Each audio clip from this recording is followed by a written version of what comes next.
Welcome to the 5th video in our playlist on buying your first property. If this playlist has been helpful to you thus far, go ahead and give this video a like and subscribe to our channel. Anyway, this video is going to be about my 3 ways of finding an agent and 3 tips to pay attention to when you're talking to your agent to make sure you're a good fit. So the 3 ways to find a real estate agent are: number 1, doing a Google search. You can type in real estate investor near me and call anyone you think might be a good fit. I don't think this is the best way to find an agent, but if you do choose to do it this way, look for sites like Yelp or other sites where you can leave reviews so you can read through past people's experiences. A similar option, but slightly better, is by using BiggerPockets.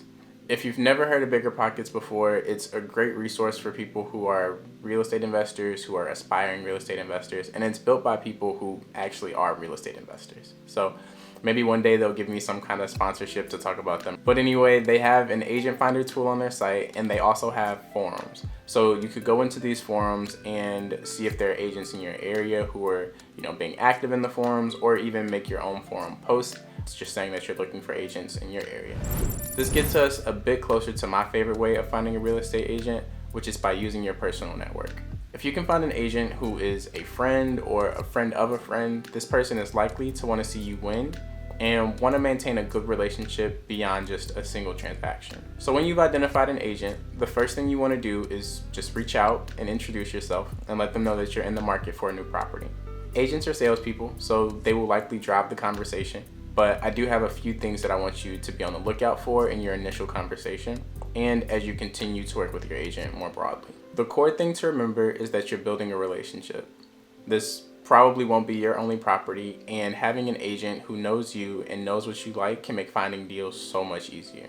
So here are 3 things I look for in an agent to see if we might be a good fit long term. Number 1 is good vibes. There's a ton of agents out there, and just like any other relationship in your life, you want to make sure that you are actually picking someone that you enjoy being around. You'll likely spend a lot of time with them, and you wouldn't want to work with anyone that you don't enjoy. Purchasing homes is not a small decision by any means, and it can actually be pretty stressful. You'll find yourself making some decisions that maybe you wouldn't have made if you were in the right state of mind. So you need someone in your corner who will keep your best interest in mind and not someone who's just looking to make a quick commission.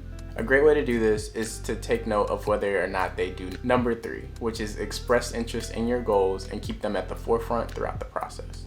To me, this just demonstrates that they are looking to build a longer-term relationship as well. When it comes to finding a lawyer, if your state requires it, or if you just want to have one, I would say to use this exact same thought process. Lawyers probably aren't going to be as easy to find as agents though, but chances are when you do have an agent, they will know at least a handful of lawyers and can give you a few recommendations on who to go with. I'm not sure how many times I've said relationship in this video, but I'll say it again in case it wasn't enough. Real estate investing is something that you definitely can do alone, but when you build the right relationships with your agents, with your lawyers, your lenders, and your property managers, you can actually focus on being an investor and not playing all 5 or 6 of these roles.